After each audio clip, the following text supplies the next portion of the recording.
И здравейте, хора! Аз съм Атанас БГ, той, който не е качил 6 месеца в канала си. Сещате се за кой говоря, нали? Един олигофрен. Сетихте се. Някак.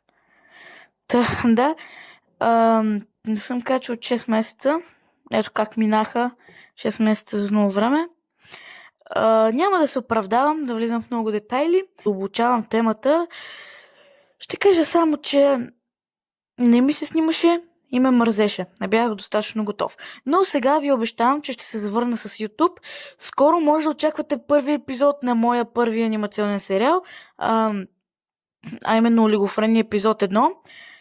Тази седмица или другата седмица ще се постаря да я кача, така че може да очаквате скоро. И сега, след като казах каквото имам да казвам, време е да започнем с клипа.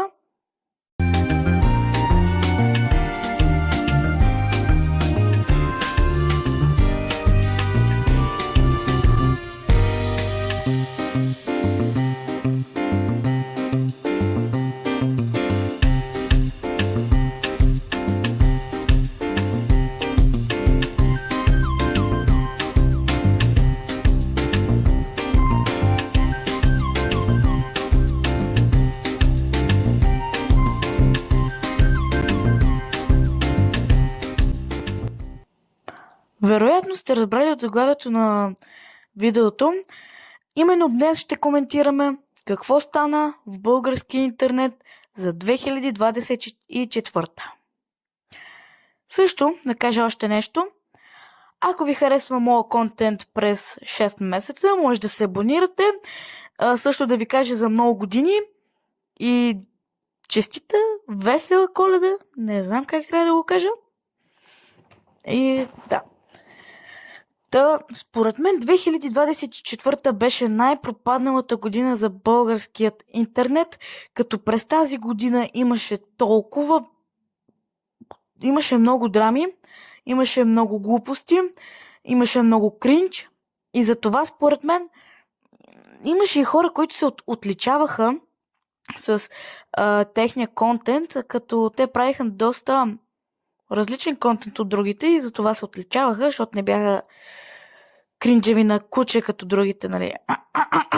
Липосера. Така.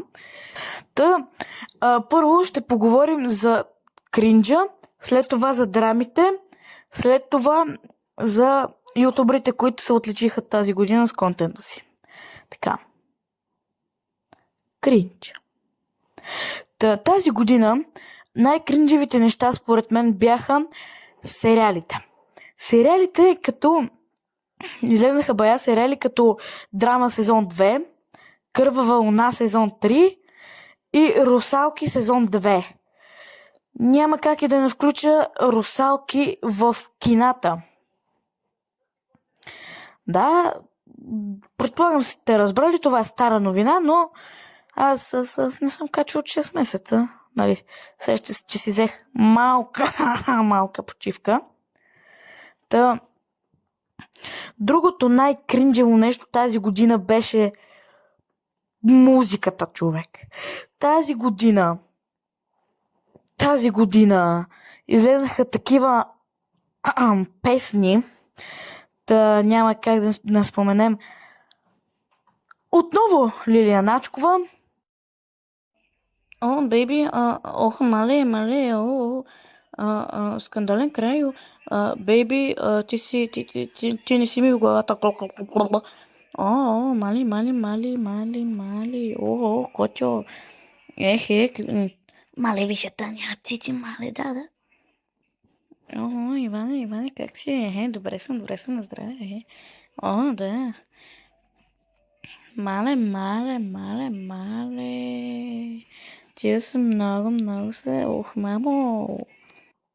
Денислав Димчев качи нова песен за Кървава луна. Имаше и други изпълнения от Алексчето и куп други излагации. Драмите. Тази година мисля, че нямаше много драма, като най-големите драми бяха около Кралски, за който ще говорим след малко, но като цяло Кралски Тази година имаше бая драми с Матего, с Мъци, с другите няма ги споменавам, защото не се сещам. Кралски тази година беше източника на драми и също един друг източник на драми беше Емил Каменов, който тази година мисля, че за него ще говорим пак след малко, но тази година също се отличи с малкото драми, които направи и коментира. И го поканиха на бая подкасти. Мисля, че... да. Няма как да не пропуснем и скандала с повръщането на Лавабер. След като пиеш напитка, повръщаш. Няма как да не споменем също и отхвърлянето на Линшо от екипа на Русалки. За него вече говорих, даже имам видео. Може да го погледнете, линк долу в описанието. Като цяло мисля, че това бяха драмите тази година. Може да не съм споменал някакви малки драми, но за мен тези бяха главните, които се отличиха. Сега, нека да поговорим за хората, които тази година се отличиха от другите. И ютубърите. Тази година се отличиха. Първо ще започна с моят любимец, който тази година направи 1000 абоната, даже в момента има 2000. Той даже коментира моето видео под Лилия Начкова. Говоря за ютубър, от който аз се вдъхновявам и от който аз исках да почна да снимам точно такъв анимационен контент, тъй като той ме вдъхнови. Аз много време харесвам да да харесвам да анимирам, но това няма значение, на вас едва ли ви пука. Да. Този ютубър е Бапис, както казах. Той тази година, може би му беше най-силната година на Бапис, като миналата година му излезнаха и сериалите. Анимационният сериал хаштаг Кретения.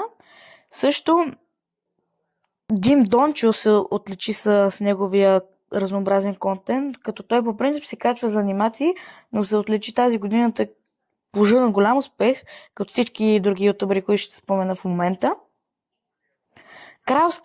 Кралски тази година, това беше годината на Кралски. Тази година пожена огромен успех, даже той вече направи такова видео за 2024, но все пак няма как аз да не спомена. Нали? Също Емил Каменов тази година също беше много успешна за него. Крис Лай също, като миналата година стигна 100 000 абоната. И да, може да съм изпуснал някои ютубъри, но за мен това бяха ютубърите, които аз следях много и много им се кефих. Пожелавам успех на всички тези ютубъри, които изредих, да успяват с напредъка на канала им. И да, това беше от мен. Аз бях Атанас БГ и ще се видим в моя анимационен сериал тази или другата седмица. Чао! Докато снимах това видео, се сетих, че изпуснах една част от кринч темата. Не я споменах, защото това всъщност беше тази година, 2025, но няма как да не споменем излизането на песента на Лава Беар. Това беше също доста кринч, но подробности няма да казвам. Забравих да кажа и за Крис Бой, който миналата година стигна 30 000 абоната. За всички канали, които изредих, ще има линк долу в описанието. Благодаря за гледането и вече чао и до другата седмица или тази.